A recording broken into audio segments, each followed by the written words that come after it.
Eye contact कि समझे न पानी तहन अरे असली इरादा कि बाबा के जाल में धरा गई कि केहू के रोवावल बहुत बात नहीं। एक बात और याद रखिए जीवन में, एक बात आपने बोला था कि केहू के रोवावल बहुत बात नहीं, रोवा के हंसावल बहुत बात हो।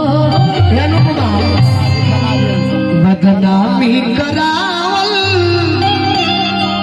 अरे बहुत बात नहीं है, अभी हवा चावल बहुत बात हो नहीं कि बदनामी करा बहुत बात हो बात नहीं कि बदनामी करा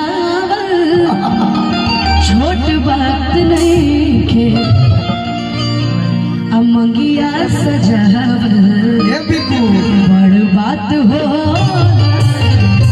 ध्यान दे बात को ई लाइन ठीक है का भाई, ये सही है। राइटर बन जाते हैं। रुको अब तक मेजर में चली।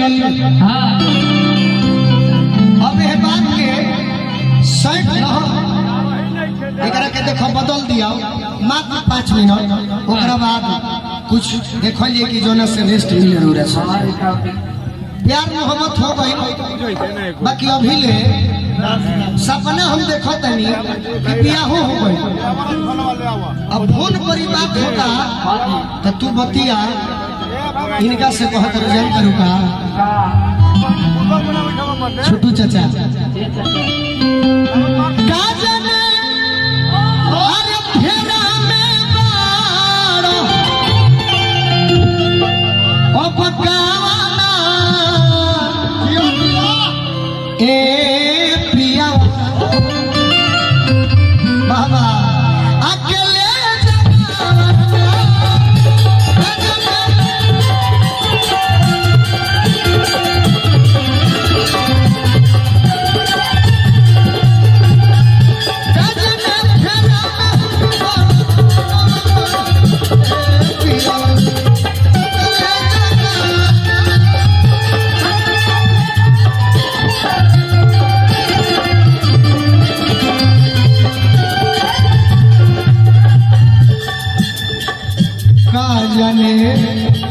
ना करे है अनुष्का जी कहिया उठब कहिया का जाने